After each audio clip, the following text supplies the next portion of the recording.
What's going on, everybody? It is your boy Chris, man. I am here at the Work Hard, Play Harder podcast. It is Tuesday, August 12th, 2025. My name again is Chris Drummond. I am a freelance sports reporter based out of upstate New York and proprietor of this podcast, Work Hard, Play Harder, where I bring individuals on to talk about their why and get to know them outside of their occupation.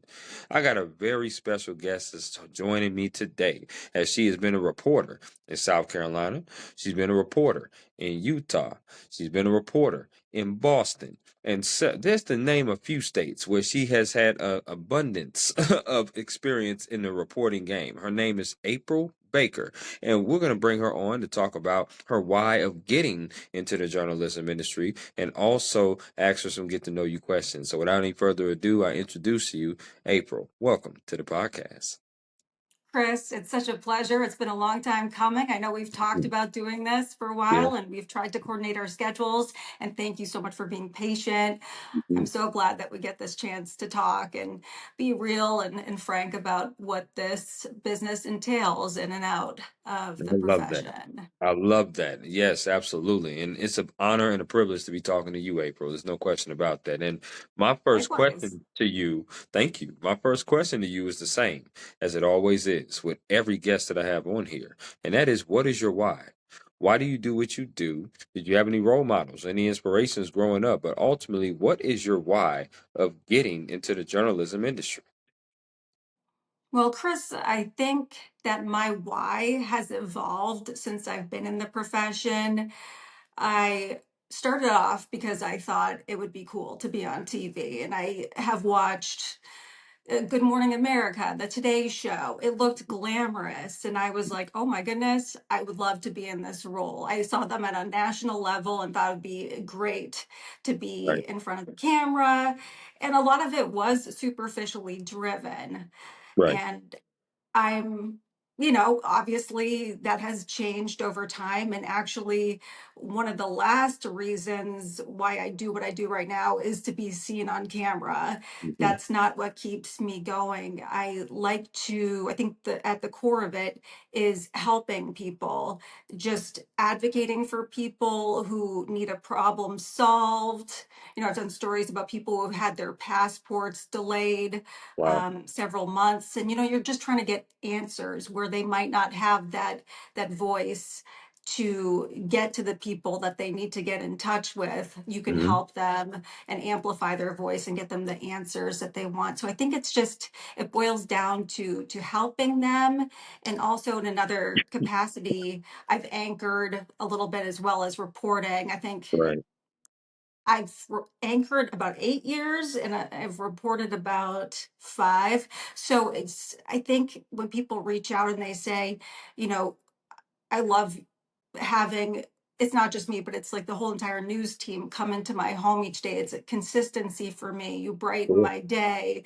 Right. I'm in a nursing home and this is what I look forward to every single day to see you all. You brighten my day. And I feel like that's what compels me to do it. It's not trying to be self-serving or seeing myself on TV anymore. It's the people whose lives you impact and who you can help. And that's why I keep doing it because this business is not easy. No. And I think it's just hearing those stories and knowing that you are making a difference, even if it is small in people's lives that keep me doing what I do. I love that. And great start to this conversation, April. There's no question about that. That's a great why. Uh, I Thank want, you. I want to, because you went to Endicott College, for Mhm. undergrad, but you went to Emerson for your master's. Tell me, were there any other schools that could have persuaded you from going to those two particular schools, or were you dead set on going to those Massachusetts schools? I was not dead set on going to those two schools. I Mhm. guess if I'm talking about grad school, it was between, I didn't apply to too many schools for grad school, but I applied to Emerson and I applied to the University of Miami and I Mm, was accepted to both. And I was weighing both options mhm. because, Miami sounds really good, Yeah, you did. in terms of weather, lifestyle, and they had um, amount of people who are well respected in the news industry. Right. Um, I think I think it just boiled down to how many people they had in the television realm. And at Emerson, it seemed like they had a more robust staff. A lot of the professors at University of Miami were well qualified and respectable, but it seemed like they were more print based. Right. And what I was looking for was radio, television, and it didn't hurt that it was closer to home. My parents were in Massachusetts, but I Oh, think it was definitely the staff, and I had looked up their bios, and the faculty seemed like they would put me in the right place. I love that. I do. So you are from the Massachusetts area.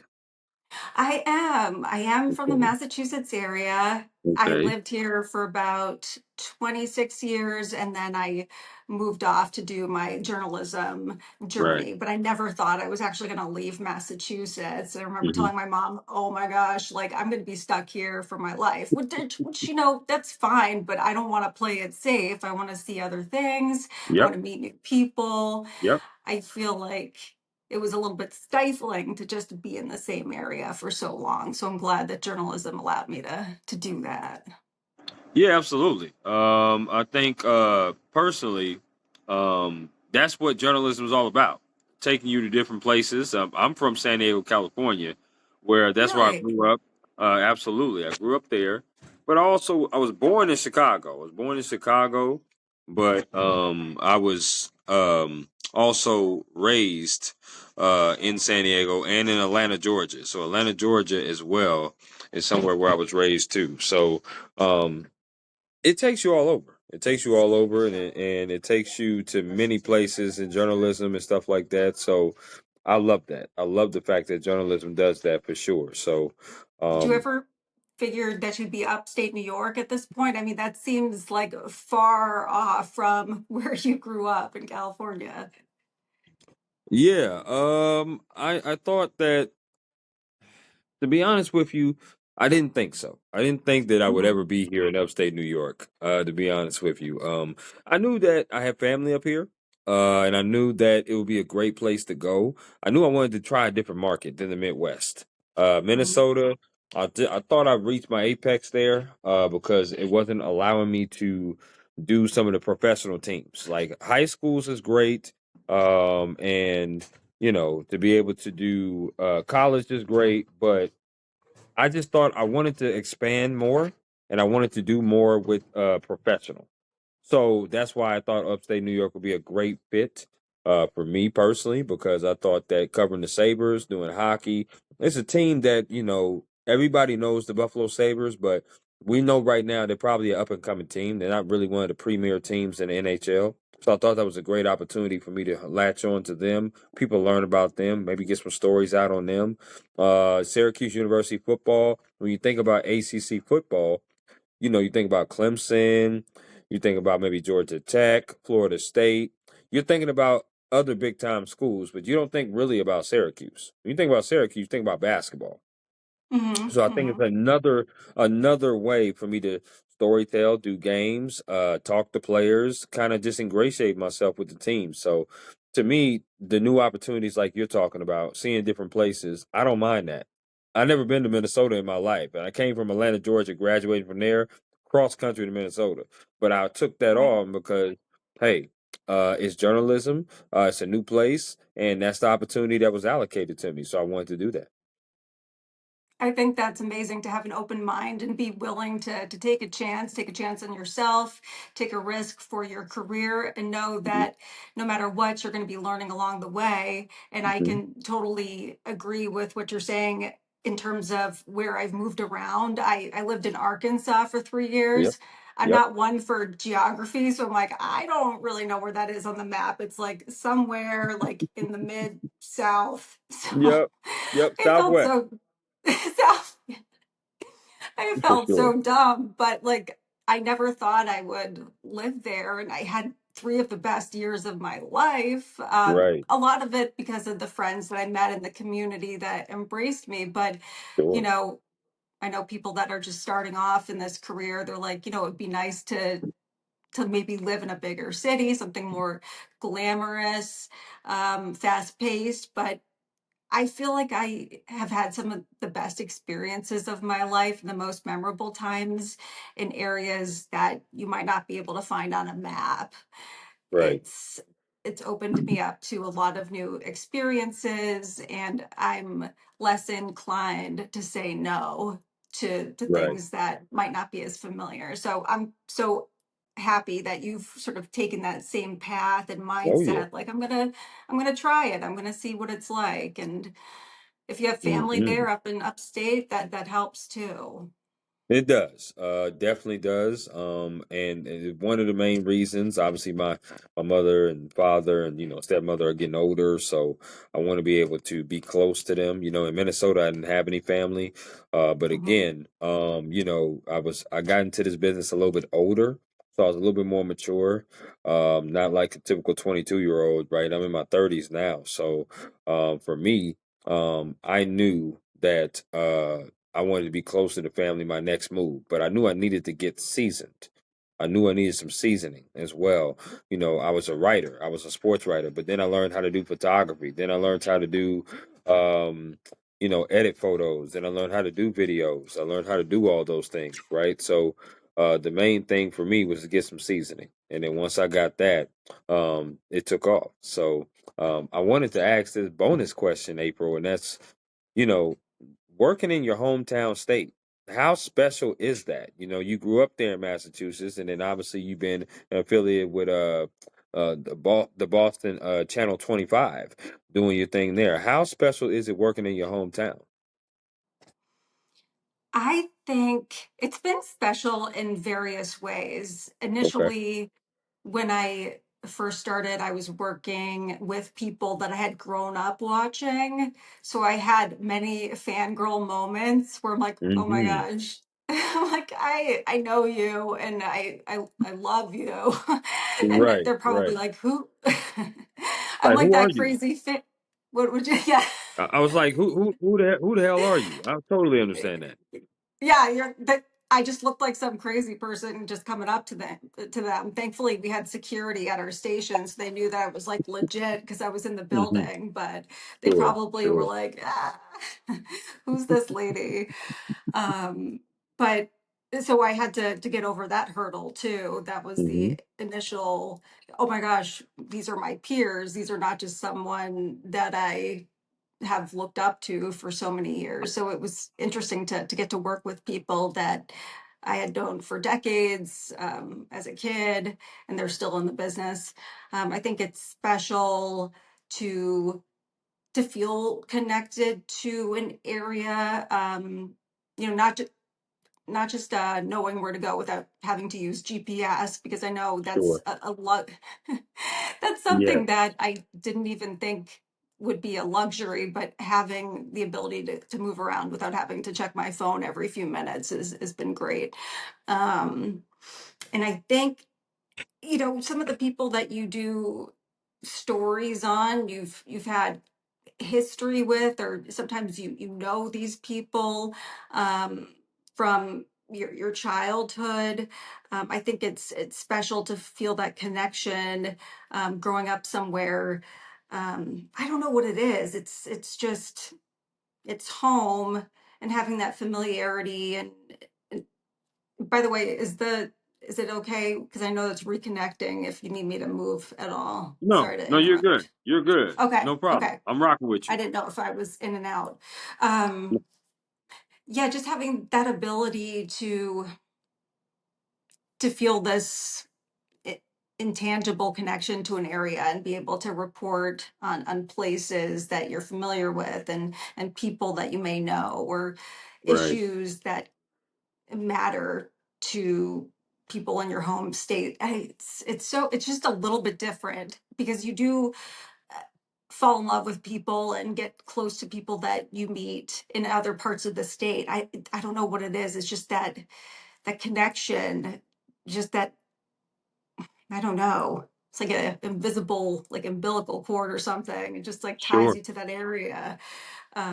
But it has been special for many reasons, and I love that my parents can just turn on their TV and see me reporting. I think, like, look, mom, this is what I've been working on for the past 13 years, and you can now turn on the TV and see what I love to do.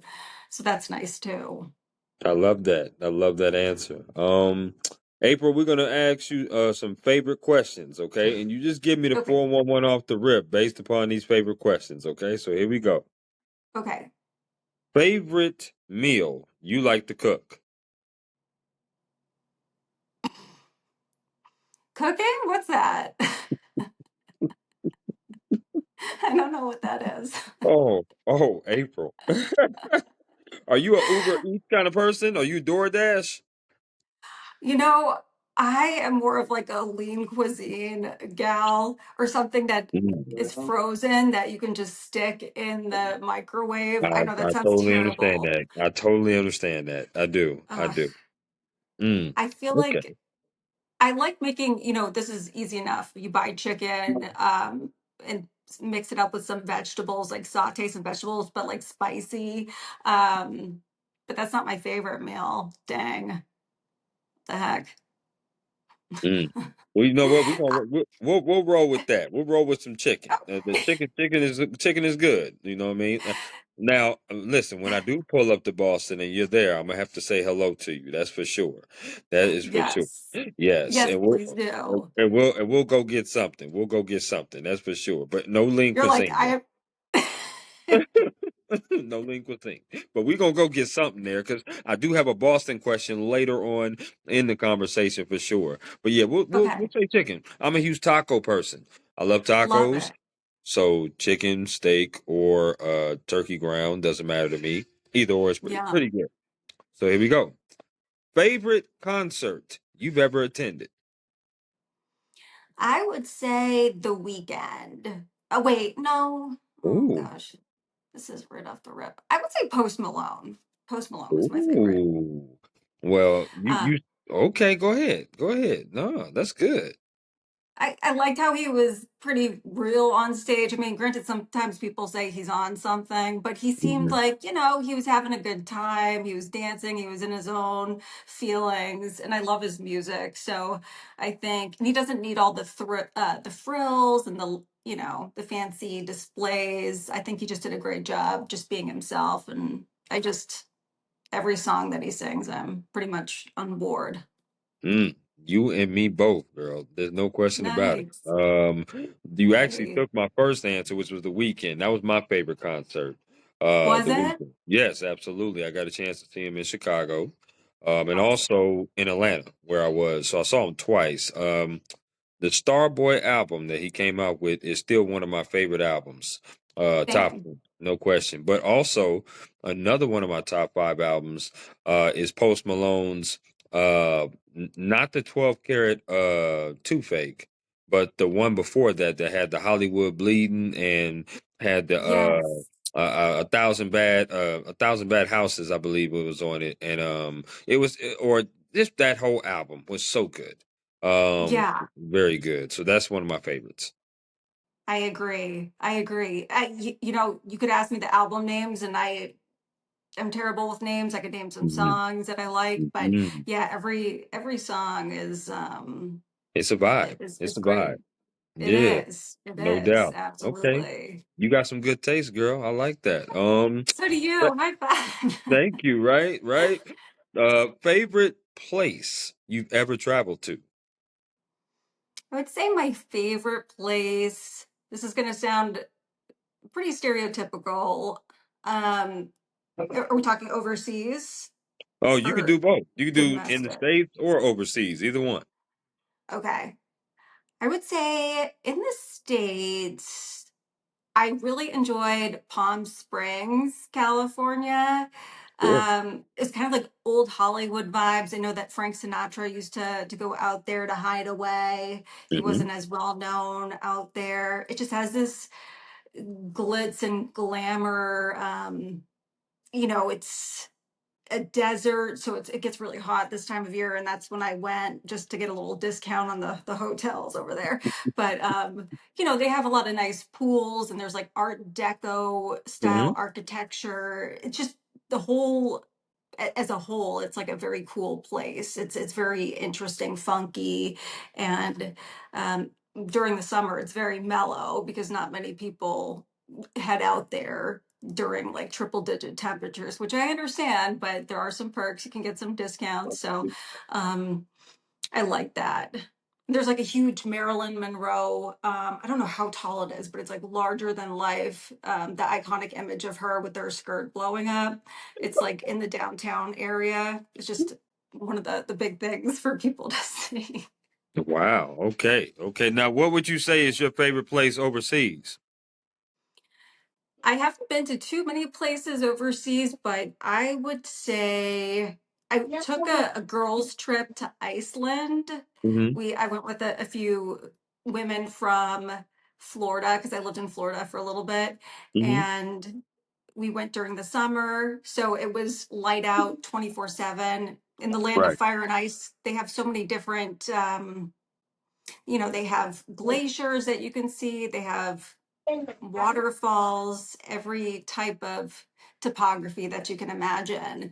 So I thought it was just so cool, such an interesting spot. I'm not much of an outdoors girl, like I do like to hike, but I just felt like it was breathtaking with Mm. everything that it had to offer. And um, some of the food was a little bit funky, like reindeer or some exotic types of fish, but it was a cool place, something that I didn't I never expected to have traveled to, and I was pleasantly surprised by how interesting it is.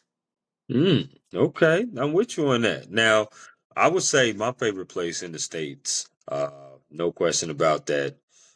It's a toss up between Vegas and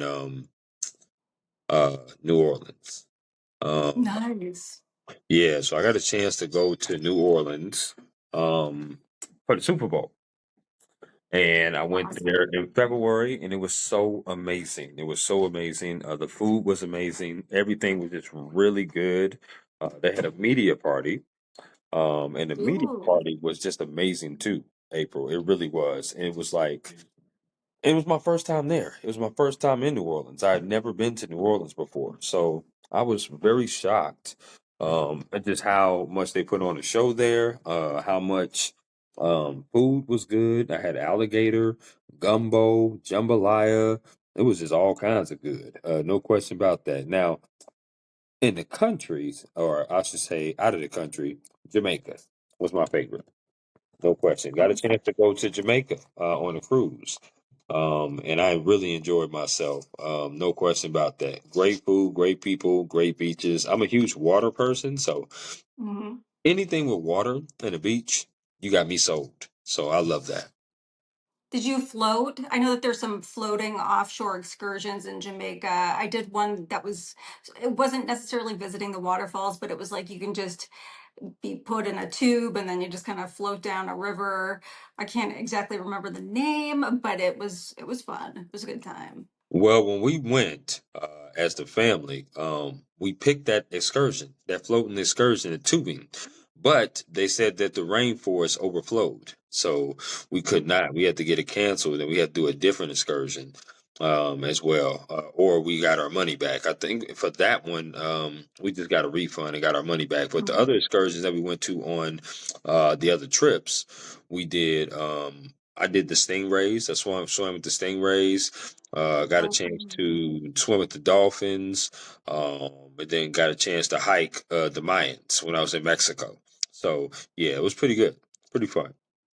that is great. Cruises, they just give you a little bit of this and that, but it's great that you get everything like one consolidated. You don't have to worry about anything like once you get on the cruise ship, and then you can get to explore different places and then just decide later on maybe if you wanted to spend more time there Mm, on a separate vacation, but I like how they just present a lot of things to you. It's like a little buffet. absolutely, no question, and won't be my last cruise. It was my first cruise, but certainly won't be my last. That's for sure. Awesome. I'm a sports Awesome. person, April, so I'm going to ask you a sports question, and this is a two-parter. Okay, so favorite sport you like to watch on TV, favorite sport you like to attend in person. They could be the same sport. Okay. I would say favorite sport that I like to watch on TV. I do like football out of all sports. Okay. Um, and in person, I think I haven't been to any NFL games, so I can't say if it would be more exhilarating. I have seen some like adult league football games, and those were more exhilarating than, no offense to soccer, but than a soccer game to me. Right. Um, so I would say I enjoy watching football the most, and then watching football in person, just the fast paced nature, and the fans are usually pretty passionate about what they're watching. But I mean, I've heard that soccer fans are even crazier, especially on a world level. So I'd like to They see are. them juxtaposed. I want to see the football fans and the soccer fans and who has the craziest fans. So you haven't seen a football game live, like an NFL game? I haven't. I need to. Oh, oh, April, we got to change that. We definitely got to change that. Okay, okay. Yes. I'm gonna keep that in mind. Should Well, I go up to see the Buffalo Bills? I know that's in New come York. on.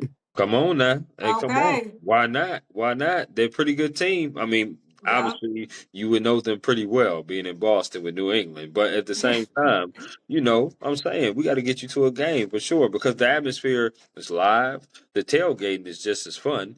No question about that. And then obviously soccer games, they're second to none. No question. I've been to a lot of Atlanta United games when I was in Atlanta, Georgia. They stand the entire game, especially in the Wow. supporter section. The supporter section, they stand in the entire game. So, yeah, it goes down. Like I said, we gonna work on that. Trust me, we'll talk offline. We're gonna work on that for sure. Okay, good. Um, Last of the favorites. I'm a huge foodie. Huge Hmm. foodie. Love food. Love going to different places. Love trying different restaurants. I want to know from you, what is your favorite restaurant to eat out at? Because I've never been to Boston. And I really would love to come to Boston and be able to, experience the city, the sports, and the food. That's right. That's right. Gosh, there are so many different spots. Well, what type of food do you like? Oh, What's okay. your So favorite? I'm a huge steak person, carnivore steak, ribs. Okay. I also love Italian. I love Mexican food. I gotta, I'm at me in my older age now. Me being in my 30s, I gotta eat that in moderation. I can't eat like I used to eat, but at the same time, I love all those groups. I hear you. Yeah, if I eat something with too much sodium, you're going to see it in my face the next day. I'm Yeah, carrying the bags underneath here. absolutely. Um, I think, there's a good place for steak that I enjoy. It's called Moo. Um, Hmm, the sound a cow makes, okay, but it's with three O's. And then I think, let's see what else. Italian Strega is great in the North End. okay. Um, they're having a lot of feasts over the summer. Every weekend is like a different celebration of a different saint. So, I'm not any part Italian, so I don't know much about it, but I do know it's a really good time and they go all out. So, and killer cannolis in the North End. There's Mike's Pastry, and there's Modern, which is its rival, and they're pretty much right across the street from each other in the North End, and people debate which cannoli is better. I guess you'd have to ask some of the mafia guys which one they like better. I'm definitely. Do you prefer cannolis or do you not prefer cannolis? I like them. If they're on the menu and it's a place that is like hailed for their cannolis, then I definitely will try one. But that's not like number one on the list. If I was going to get like a dessert or something, it wouldn't Sure, be a sure. cannoli. Okay. But I don't know if any place around town, like, because I do love key lime pie for some reason. I just adore it. And I haven't found a great spot yet that has great key lime pie other than in like Key West, Totally, in totally. southern states. Yeah. Right, right. No, well, listen, I would definitely keep those restaurants in mind. And like I said, when I touch down in Logan Airport, which is the airport in Boston, I Yeah.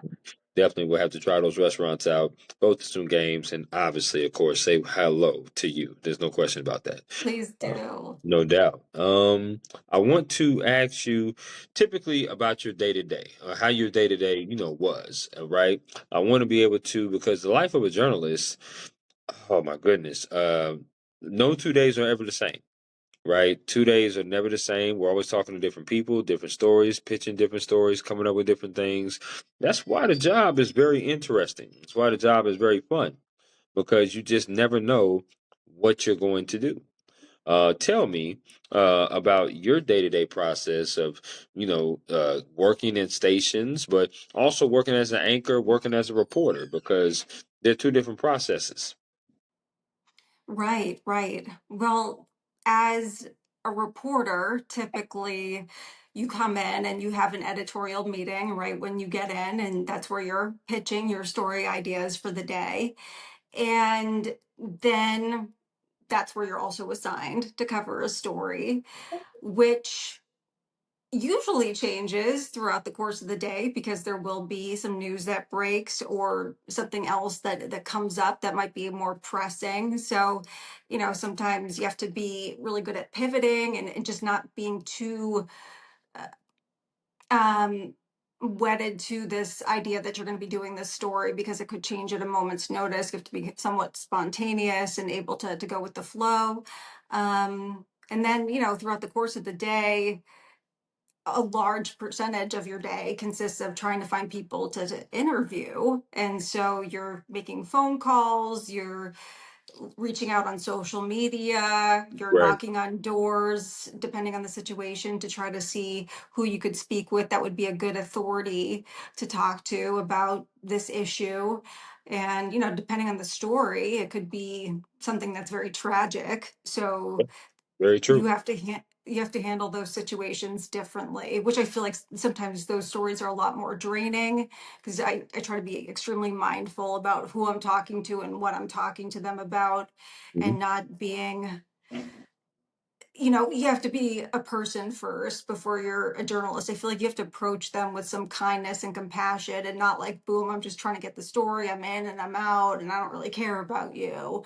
And I haven't run into many people that come across that way, but you just need to be extra mindful about how you treat people and the tough situation that they might be experiencing right now. So a large percentage of that involves, getting the sources and interviewing people, and then you write the story, you put it together, and at the end of the day, you're the one who's in front of the camera, and that's when you have to be pretty much the most on because that's when the audience, at least if you're working at a day shift or a night shift, you're typically, you know, doing that story. And at the end of the day is when you're on TV. So that's when you have to be the most perky, the most coherent. But this is after, you've had a long day before that. Granted, I've worked morning shifts too. And, that's when your day's more front loaded when you have a morning shift where you're doing the morning shows. You come in, you have about an hour, and then you're on camera right after, and you're on like every 30 minutes doing a live shot, or being on camera every 30 minutes live on TV. So it's just a different pace depending on the shift. Right. And I think through it all, just having a good um, communication is extremely important, especially with the No station that question. you're working with. Yeah. You want to have that established, and you want to make sure that you understand their expectations and what what's feasible for you to do out in the field, because they're not aware of some of the challenges that might exist, or whether the area is safe, or if people are, sometimes people don't want you covering a specific story, so they'll yell at you and they'll tell you to leave, and you have to try to navigate those situations as best as you possibly can. As Mm, long as you're on public property, you're okay. If you're trespassing, then you don't really have any ground to stand on, but people can yell at you all they want. But if you're, lawfully um, in the right to be there, then, you just keep reporting. mm. As long as Okay. it feels safe. I haven't been in a situation where anybody's threatened my life or anything like that, thankfully, but I Right. have had some people blocking the way with their cars, and they've prevented me and my photographer from getting to certain areas. And then in that situation, you Right. call the station and say, how do you want me to handle this? Because this Right. is currently what we're going through, which Absolutely. is, I definitely went on a tangent, but but you're totally right. You could be dealing with very different scenarios, even on an hour by hour basis. You could be working on a more lighthearted story, and then some news could break, and then it switches to something that's kind of scary or depressing. So you just never know. You're on a roller coaster of emotions throughout the Mm, day. You have to try to mm. regulate that. Absolutely, April. No, I love the breakdown of that. And it's a nice bonus question that I wanted to ask you, and that's, you've done both. Which one do you find more joy in, anchoring or reporting? Gosh, Chris, that's so tough. Mm. If I had kids, it would be like you asking me which one I like better. um, Mm. I love the fact that you have joyous for both of them. I love that. But which one is, I would say, which one is 51%? Which one's 49%? okay. I would say reporting is slightly, mm, I like that a little bit more. 51% reporting, because I think it's challenging for me to deal with a lot of external factors that I have no control over, but at the same time, it excites me, and I enjoy meeting people along the way. And I do feel like there is some um, gosh, going through the motions with anchoring sometimes. I mean, it does seem like more like a routine that you get into when you go in and you anchor at the desk. I mean, you're doing different stories, Yep. and it does change, but I think reporting definitely um, has the most diversity, and you get out of the building and you're not as stationary, and it can throw you a whole host of new experiences. So I think some of my most rewarding times have been in the field. So reporting it I love is. that. I love it. I love that. Now, obviously, April, there's sometimes people can get a misconception of things, right? Because, when you have college kids that's coming up and graduating, they want to be on TV. They think, oh my goodness, look at the very pretty lady like yourself on TV, advocating the news, being a pillar in their community, talking about stuff and passionately talking about it. But they want to do that. They want to emulate that, but they don't understand what goes on behind the scenes, right? Of what you do to prepare yourself to be on TV, however many live spots that you do. It's a grind to do that, but nobody Mhm. would know that unless they ask you personally, April, and say, "Well, what goes on behind the scenes? What do you do to be there?" Right? As a reporter, we know you drive to the live spot, you have to edit, write, shoot. Sometimes, well, if you don't have a photographer, some people are one man like MMJ's, and they just do everything. Some people are blessed with a photographer, but still in all, you still got to drive to the site. There's times where interviews get canceled. You have to pivot and do different things.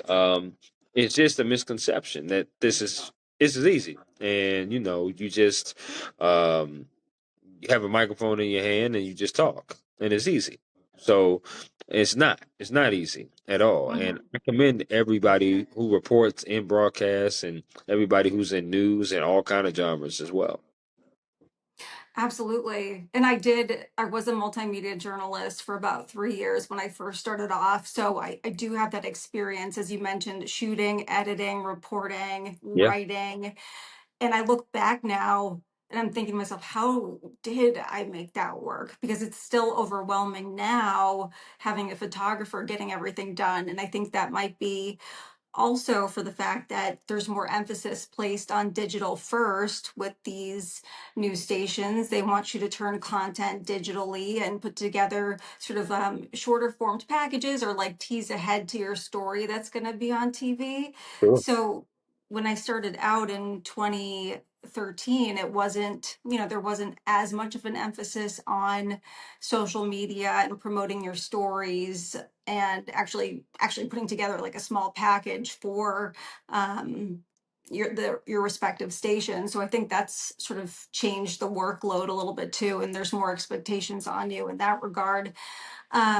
So it just it's a lot, and as you mentioned, it's very time consuming. Sometimes you don't have access to food. You have to Right. prepare even just the essentials. You have to remember to Yeah. bring enough food, enough water. I've been in situations where I did not prepare and I struggled mightily because of that, especially if it's a scorching hot day like it is Sure. today. You have to remember to bring enough water, Sure. and then Yeah. you also have to know where the bathrooms are too, because Very true. sometimes you can be Very without. true.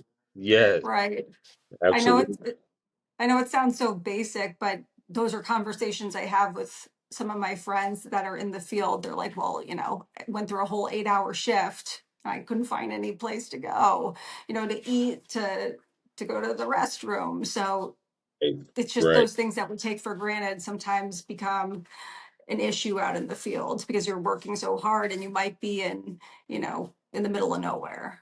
Absolutely. And it's a great segue, April, to this next question. That's work-life balance and mental health. Now, you being in this industry for 12 plus years, me being in this for 8, I've seen a lot of journalists that have went into a different direction because their mental health was affected.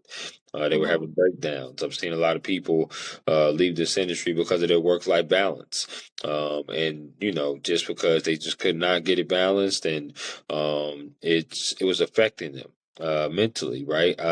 Tell me, how do you keep your mental health strong and still have that work life balance? Because obviously, you seem like a wonderful woman to be around. I certainly wouldn't mind being around you, and I'm not breaking any news. I'm sure your family and friends feel the same way, for sure. It However, depends on the day. right, but but I'm sure that you are very passionate as well about journalism, and it shows in your work. So, how do you balance mental health and work life balance? Chris, it's still an ongoing battle, and I know my parents would attest to this. I say I don't have enough time to do things that I love. It is something that I'm still working on getting right because I am a perfectionist at work and I want to do the best that I can. Um, and sometimes I don't know when to say, this is good enough. Don't push yourself too hard. You know, you have this much time to turn a story and do what you need to do, and then you have to Yeah, let it go, yeah, and as much as you can. I do find time to build in. Working out is important to me for my physical and mental health, so I do make sure that I build in at least 3 days a week to do that. I think that's important.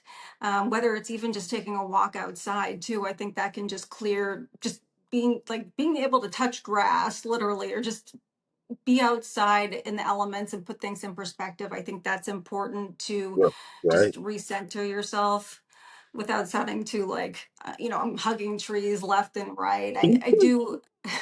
That's not, I mean, I'll hug a tree. I'm not opposed, but I think it is important to get in touch with reality and that news is just part of your identity and what you do. And I think it is so important to invest in yourself. And if it is taking over too much of your life, I do think it's important to reevaluate and whether this profession makes you feel happy more than unhappy. And if it still makes you happy and you still get up and are excited to do what you do every day, I think that's an important thing to monitor, to gauge, even writing down a pro and con list. What is the pros of being in this business and what are the cons, and looking at the two side by side and seeing if the pros outweigh the cons and you're still happy with just checking in on yourself Absolutely. regularly to make sure that things are okay. Um, and to that, not to knock any stations or um, I don't think that stations do enough to support their employees who go through traumatic experiences. I believe that. Yeah. Did you know we report on first responders, police officers getting, after they go through a traumatic event, they do receive help. And I do think it's important for us to have more help or to just remind us that there are resources available if there are. I don't think that there are enough reminders for people. And sometimes they forget that there is there are employee assistance programs, you Cool. can get help. Um, and I've heard of free, better help or some of those free, less expensive resources that are easily accessible that you can do from, the comfort of your home instead of going into a therapist's office. But I just think that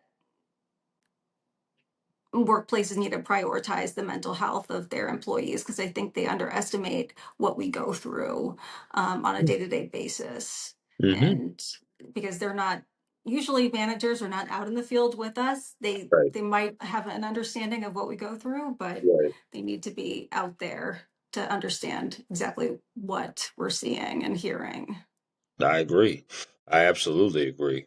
No question, and well eloquently said. No question about Oh, that. Andrew. thank you, Uh, Chris. I do appreciate that. It's a question worth asking because, in this industry, people need to know the A side and the B side of getting into this industry. The A side is what we do, telling stories, being like I said, an advocate for the people, a pillar in our communities. We're telling different stories because that's what we love to do, and that's ultimately the job of a journalist. But the B side is the mental health and work life balance is never going to be 100% perfect. Every situation is different, everybody's different, but you have to deal with it the best way you possibly can. And you also have to understand that you will miss some celebrations, you will miss some birthdays, you will miss some holidays with family working in this industry. If that's something that you are not comfortable with doing, it's absolutely fine. But you can't be in this industry. There's just no way to get around that. You're gonna have to miss some days like that Hmm. if you are wanting to be a journalist for sure. So um, I just think it's important, and that's the reason why I do this podcast is that I need people to see the behind the scenes and have the understanding that there's many journalists out here that are dealing with this, and some of them that have stepped away, that's been on my platform and done something else, and a lot of them are still continuing strong to do it. But you have different stories that you can rely on and lean on before you make a decision, and that's why I do what I do. Oh, I truly appreciate why you do what you do. I think it is so important to have this as a way for people to learn and hear about, the not so glamorous side, the somewhat ugly side of what we do. A lot of when I went to grad school, I went to school with about 25 other students, and I'm left in the business, and only one other alongside of me is left in the business. Everybody else has gotten out of news. So it Wow. just puts things in perspective. Not just because they didn't like it anymore, but maybe, their roles have shifted. They've become mothers, they have gotten married. Um, Full disclosure, don't have kids. I am not married. I've never been married. Have I had relationships? Yes. But it has made it more challenging moving. So just to let people know, if women, men are in this business, sometimes it can be harder to keep relationships going. I know people that have done it. I just haven't been able to, but it's partially because I've moved every 2 to 3 years. Oh, yeah. So, Yeah, and yeah. that's one of the main things was affected by my mental health. Mhm.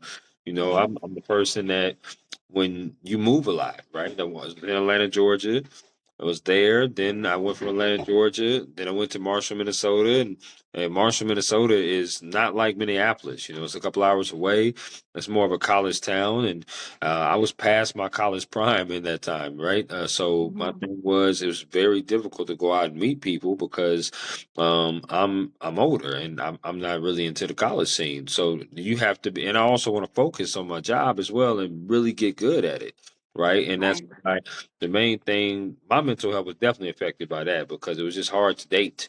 It was hard to see people, and you understand that being a journalist and moving around, and you have to find that right chemistry with that right person. But you also have to find somebody that's um, Hmm. likewise that Hmm. understands you. And I feel a lot of people that I talk to out in Atlanta, Georgia, and also in Marshall, Minnesota, they don't understand the life of a journalist because Hmm. it's difficult unless you're in them shoes.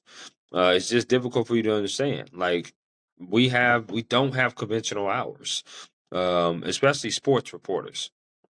Now, Right. with sports Especially. reporters are nights and weekends, right? That's when people are turning up. That's when people are going to the bars. And when people are doing what they got to do.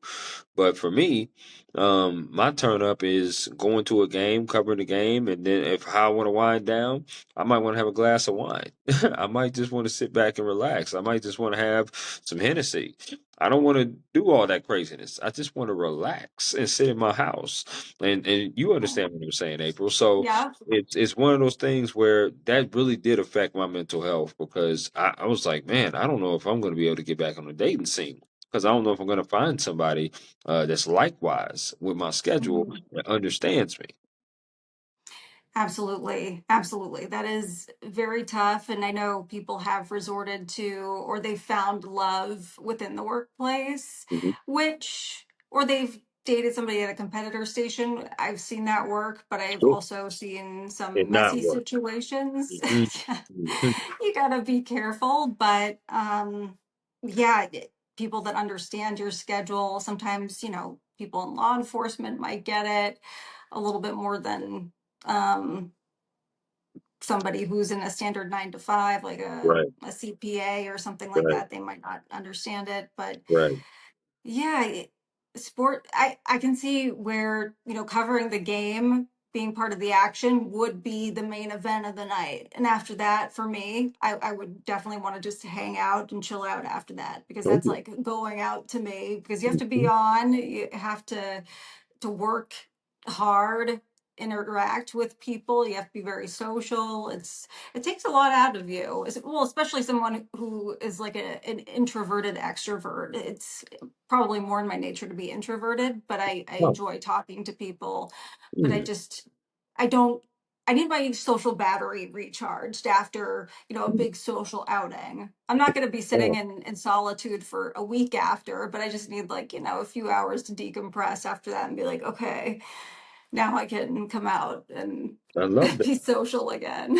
I appreciate that transparency. Wow, that is a shocker that you are introverted or to the Yeah. extrovert. Because I would think, somebody like yourself, it's been so easy just talking to you on this Oh, podcast, this thank you. episode, that you absolutely are amazing. I mean, like I said, I don't think I'm breaking news by saying that, but um, the next question that I will have is a great segue again, and that's advice.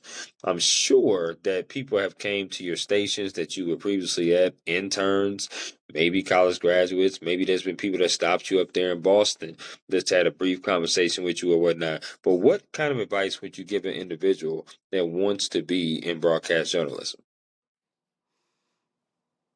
Well, I'm not going to give advice like my professor did because people try to deter you from getting into the field usually, Right. like you're not, they talk about money that you're not going to be making a lot, which True. is true. True. There's You could just look up LinkedIn or Indeed or something where they post the salaries, and you can see that they're not there. Um, so you do have to make ends meet, and that's not for the faint of heart if you're looking to make some good money right off Right the off the bat. rip. Yeah. Yeah, it'll take some time. Um, Advice. What did I wish somebody told me? I mean, There is between being on social media and having to post on social media and having to deal with internal politics and external politics as well. I feel like you really do have to have a tough, a thick skin to be able to do this. Um,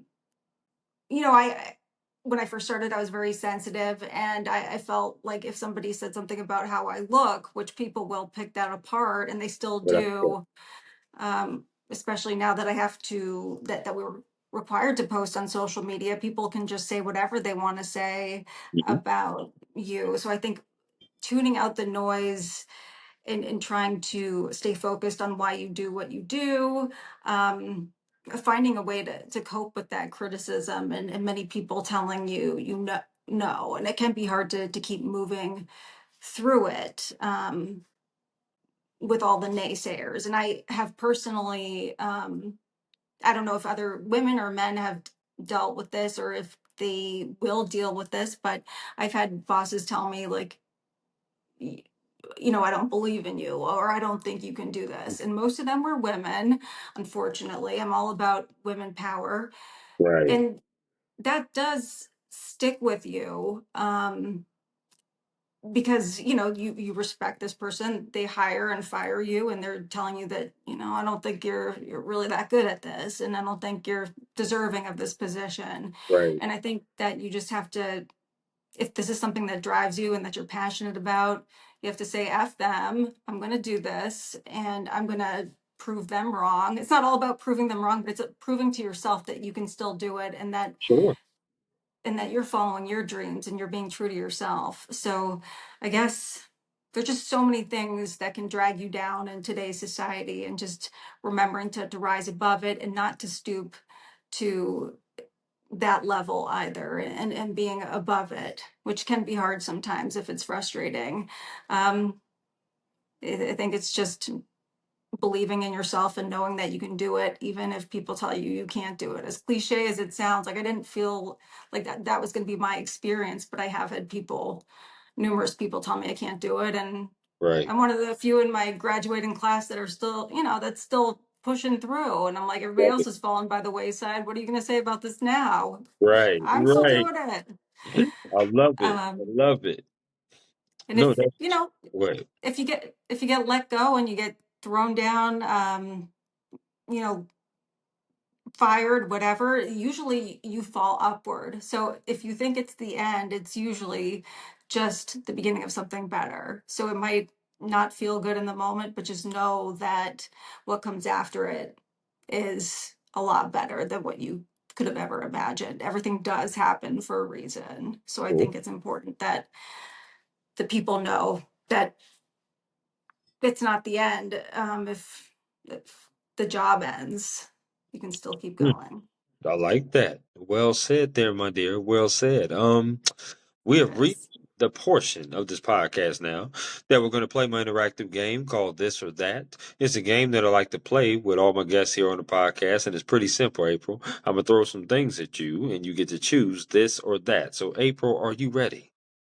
Okay, I'm ready. All right, here we go. Out of these two restaurants, which restaurant would you rather eat at if you had to choose? KFC or Popeyes?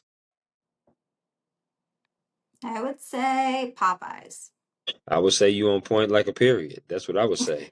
Okay, we are rocking it off really good right now. Here we go. Let's keep this thing going. Okay. Out of these two chicken wing flavors, which flavor would you rather put on the chicken wing?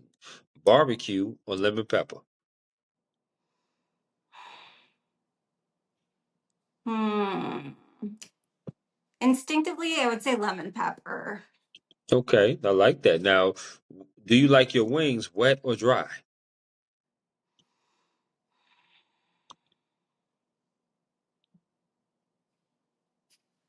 I would say my mind goes dry. Okay. Do you like your wings bone in or boneless? Oh man. That's part of the experience. I would say bone in. Okay. Now, are you a dipper? Do you like to dip your wings into the sauce and then eat them? I do. Okay. Makes it messier that way. Listen, get a wet wipe and go to work. I like it. I like when my friends get a little messy when it comes to wings. That's for sure. Please, Yes, absolutely. yes. I love that. Okay. Now these next four questions have to do with music concerts you rather attend. So Okay. here we go. Which music concert would you rather go to? Would you rather go see Chris Brown or Usher? You didn't tell me these were going to be so tough. I would say I've been a longer term fan of Usher, so I'm going to say Usher. Okay, okay. Well, they only gonna get tougher, April. They only gonna get tougher. Uh-oh. Here's the next Okay. one. Which music concert would you rather go see? Beyonce or Rihanna? Rihanna. Okay, Riri. I like that. Now, here we go. Which music concert would you rather go see? Would you rather go see Taylor Swift or Ariana Grande? Mm, I personally like Ariana's voice better, so I'm going to say Ariana Grande. I'm probably like the only one of the few people that would say that, but That's okay. Listen, DTBD. And you probably saying, what does that mean? That's dare to be different. That's how I live my life. I live my life that way. So listen, be different. beautiful. You know what I Love mean? that. I love Love it that. too. No doubt. Last of the music. Which music concert would you rather go see? Would you rather go see Megan Thee Stallion or SZA? SZA for sure. Oh, okay. So you know that vibe. Okay. All right. Yeah. Okay. Big fan. Big fan of hers. Okay, you got some good takes, girl. I like that. No doubt. Yeah. Favorite sport, I would say, not favorite. I would say which sport, sorry, would you rather watch on TV? Basketball or hockey? Basketball. Okay. Which sport would you rather play? Badminton or bowling?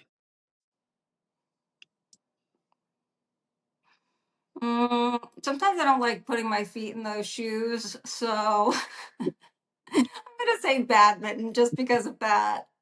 You never know where those. If I can bring my own shoes, maybe bowling, but if I can't, badminton. Are you a good bowler?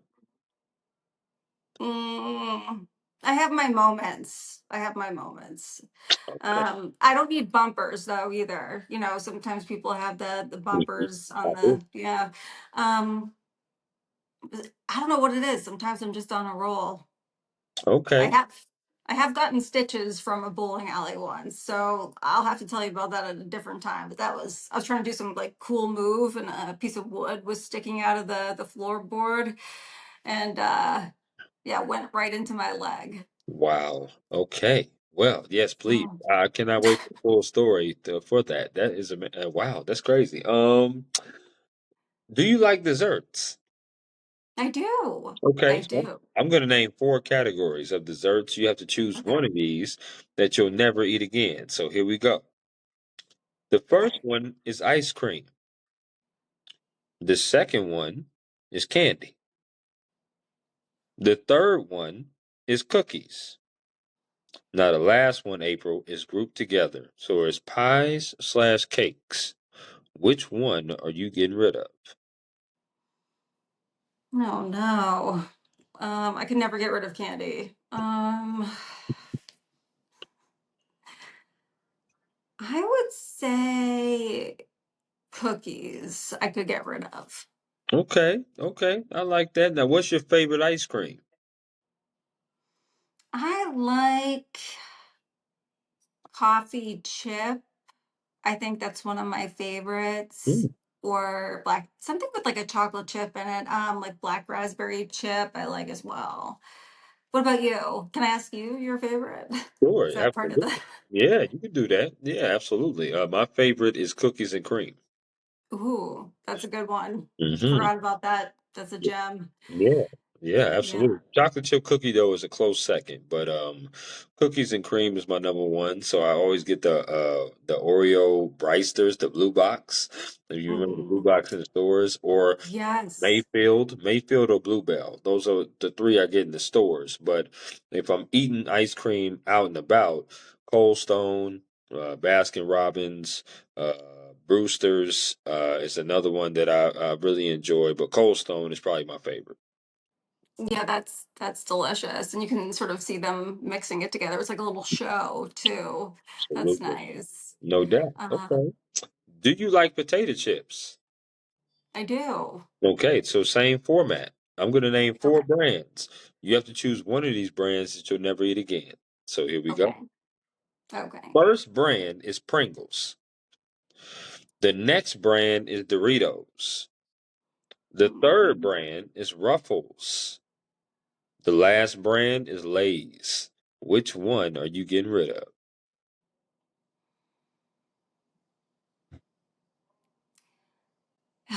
Man, Mm. I I see the wheels turning, April. I see the wheels I turning. know. Gosh. Okay. Well, maybe Pringles. I know that's I'm gonna say that Okay. and stick with it. I'll probably hate my decision later, but that's what I'm gonna go with. Sure, absolutely. Now, you don't need to pick from these other three, but you definitely need to pick a favorite chip that you like to eat. Favorite chip. There's have you tried those dill pickle flavored Lays by any chance? Mm. Uh, uh-uh. Oh, oh no, April, no. Oh, Lord. I I was doing well, so well up until now. Um, Yes. they're pretty You good. you was. Listen, you're absolutely beautiful, you're talented, and great journalist, all the above. There's no question. But you have just proven you're not perfect. That's just what it is. You Dang just it. That's okay. But listen, that's not like breaking news once again. None of us is perfect. We can't have it all, Right, Nate. We can't have it all. But right, dill right. pickles. That's probably well, here's the thing. I'm not a pickle person. And that's probably the Okay. fourth, that's why, number one. But that's probably the fourth worst chip ever made. And you're The probably fourth. Okay, you that's yeah, the okay. fourth. The fourth. Yeah, you're probably saying to yourself, what's the other three? Yeah. Yeah. Well, April, I'm glad you asked that question because I will happily advocate to you what the other three chips are. Okay, so Okay. number three is kettle chips. Any kettle chip that's ever made, that ain't it. They need to smack them off the shelf. They need to take them off the shelf, put them in the factory, and box them up and never take them out. That's what they need to do with kettle chips. They're too hard. I don't know what it is about them. The Yeah, texture is not right. I was turned off when I went to the restaurant and I ordered a burger and they gave me kettle chips instead of fries. I'm like, this is ridiculous. I've never ever have heard that ever. Now, mind you, Not even that's close.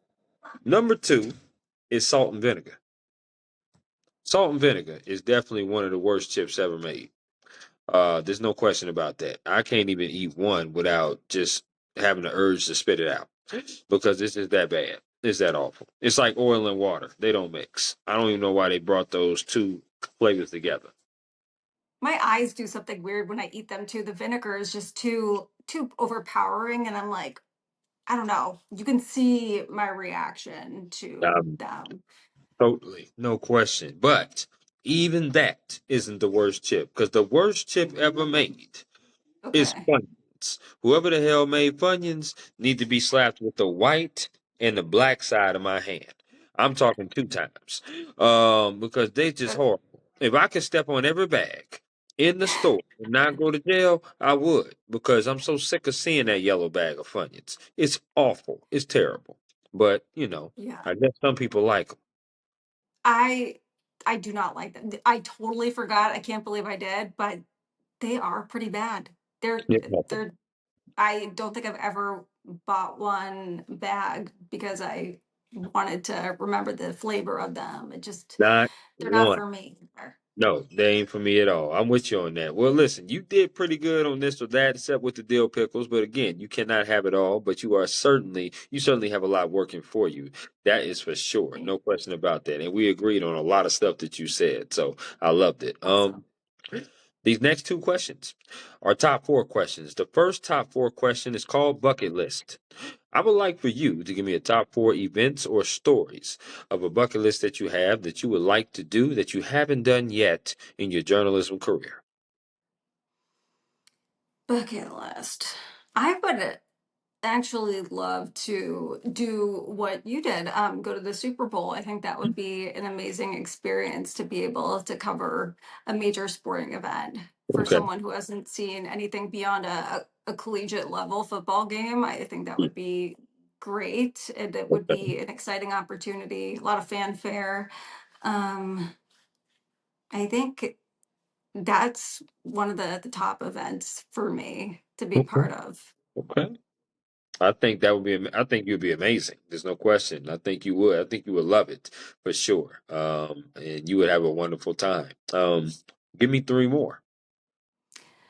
Three more. Okay. I think, when you say bucket list, I'm thinking about all the work that goes into it as well. So when, as a journalist, like covering events, um, you think about all the time and the logistics and things like that. Um, you know, you mentioned Braintree, the Little League, going to well, Regional. they actually won the regionals, and now they're going to the World Series Oh, okay. this starting tomorrow, actually.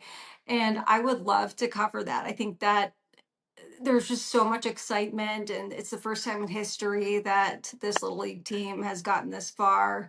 And I think it would be an exciting opportunity to follow that and just see how far they can make it, and also to celebrate their victories so far because they Mhm. have made it so far. So Absolutely. following kind of this like underdog team that hasn't done so well in the past, and this year might be their year to win it all if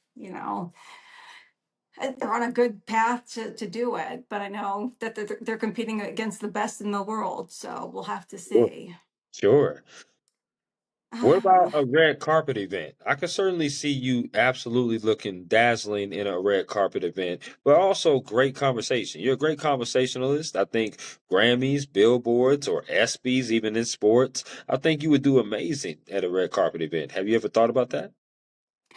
I have in the past. I would definitely love to do that, if I could be part of an entertainment show. I know that, e-news just went away. But or after so many years, after what was it, 30 It's 30 plus plus years. I know years? that. 30 plus, Yeah. yeah. Yeah. Um, I think that would be an exciting opportunity to be part of and to ask celebrities or even production people some interesting questions, even about how they. I know that there's like makeup artists that transform these actors into these wild looking characters. Just the transformations that they undergo. So I think it'd be cool to see that aspect too, the costume production, the set design. CSI, they have those bodies that they use on scene that are um they're supposed to look like a real dead body if it's not somebody playing that. But Sure. I think it would be interesting to learn the different aspects of the film, the entertainment industry, which would be cool. Okay. Give me one more. It could be a sporting event. It could be inauguration, maybe president, maybe politics might be something that Mhm. you love. Um, Mhm. give me one more.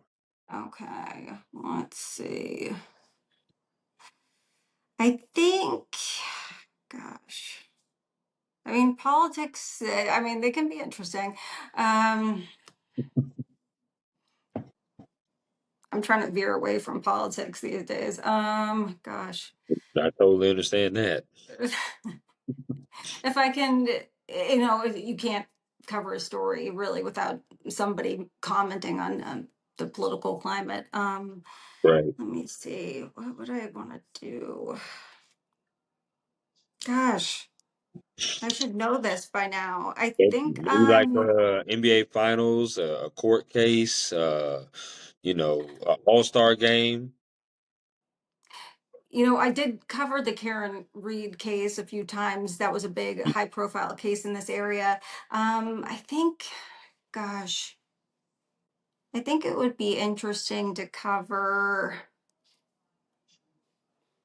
Wow, I didn't know this one was going to be the one that stumped me. Um, This must be a good question. I love it. I love it.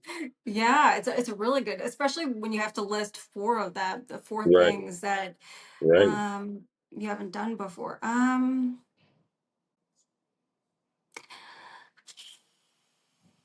Mm. I Oh love my gosh, why am I think it would be interesting to cover, I'm not a lot of people are into the royal family and them mhm. coming to, visiting the United States. Sure. Um, I think it would be interesting to cover, oh gosh. Maybe interview them as a couple. Yeah, that could be interesting. Yeah. Absolutely. To Yeah. interview some people as a couple. Or, if you had an opportunity, I guess, to like interview, sometimes like on Dateline or something, they will interview some people that have committed a crime or somebody who is wrongfully convicted. Sure. Um, Sure. so I think those stories are interesting, and being able to talk with some people that like I guess with the Karen Reed case that recently wrapped up, they found her guilty of second of murder, and I think it would be interesting to conduct an interview with her post trial to be able to Mm. learn more about what her life is like now post not guilty conviction, Sure. um, and Okay. what does that mean for them? Do they have to go into hiding since so many people know about them, or can they live somewhat normal lives? I don't know what happens after that. So I think like following somebody through Mm. that Okay. journey and being able to get a better understanding of their life I then love and it. now. I love it. So That's amazing. And listen, those four events, I do hope that you do, because listen, that's really a speaking into an existence type of thing. I know my mhm, four events are very simple. They're all sports related. I'm a sports reporter, so yeah, Olympics will be one of them. NBA Finals will be one of them. Definitely, World Series would be one of them, and then the college oh football nice. playoff or March Madness would be one of them as well. But yeah, definitely those four. I'm looking forward to for sure to do, and hopefully do it sooner than later. That's for sure. So Yeah, oh I can't wait to watch you doing that, and to follow your journey with that. That's I appreciate it. amazing. Thank you, dear. I appreciate that. Now, the next top four question has to do with Boston. Give me Okay, a top four list of things to do when I touch down in the city of Boston. Excuse me. I would say one of the most, since you are a sports guy, I would say obviously going to Fenway Park would be a great experience for you. It's Okay. historic. Hmm. The energy, the atmosphere is great. It's iconic. So I think that would be something that you would enjoy doing. I think also what I remember fondly too from my childhood is going in the swan boats and being able to go around the Boston Garden area in Okay. a swan boat. I think that's a really fun experience. It's unique, and you get to explore some of the city in a unique way inside of a swan. Oh wow. Okay. um, I think a lot of people what I'm a museum lady, so I do like to go and check out some of the cool museums, and I'm into like contemporary art. So there is the Institute of Contemporary Art, which is in the Hmm. seaport of Boston, which Okay. is one of the fastest growing areas. It's right on the water. You could get, you know, if you were interested in lobster or steak or something, there's some great places in that area to visit. So the Seaport District, you could go check out a museum. The Institute of Contemporary Art in particular would be Yeah. great. Absolutely. Um, and people love to see the Cheers bar, what Ah, the yes, where TV everybody show was knows your built name. on. Yes, yes, that's Hmm. always a popular spot. It's in a really cool area of the city. So you can grab a brewski and then walk around some of the historic downtown area, which is cool. I think that's a great place to visit as well. Okay, Um, I'm gonna keep that in just, mind. I'm yeah, gonna keep that in yeah, mind. I love though. I love going to see different places. I love traveling. So yeah, definitely Boston's gonna be a city that we're gonna visit eventually soon for sure. great. We talked about advice you gave, but what is some advice that someone has gave you that you hold on dearly to? Um, let's see. Well, it's definitely if one of my professors, who's my toughest critic, could see how long my hair is and how big my earrings are, she would be pissed.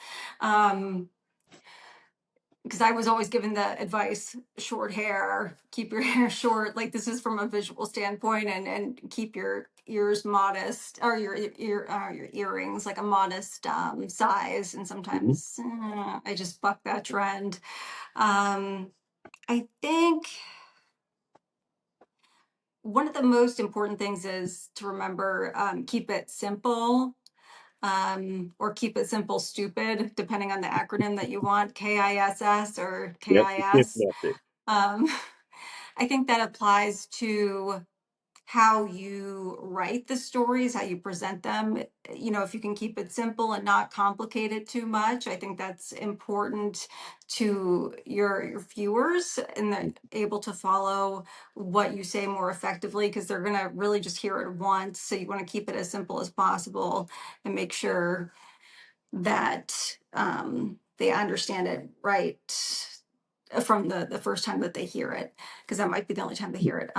Keep it simple with just how you approach things. Sometimes things can seem insurmountable, like you have so much stuff to do during the Yeah, day, you have to talk to so many people, you have to put together a story, and you have to do something for the web, but just keep it simple and take things one step at a time. Like don't get ahead of yourself. You can just one thing, compartmentalize everything else that's going on in the background, and be able to just focus on one thing at a time, and try to keep it as simple as possible. You don't want to kill yourself in the process.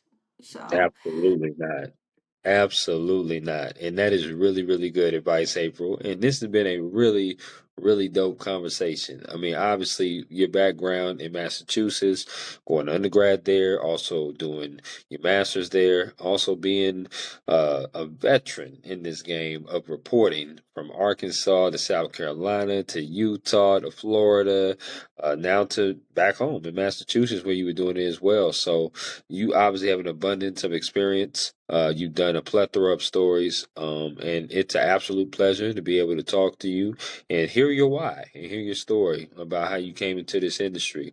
You gave great advice, and I'm certainly a new fan of yours. There's no question about that. And I'm wishing you all the best in your future endeavors. And I want to be able to ask you this final question: is there anything else you would like to add about yourself, the job, or anything at all before we conclude? um I think,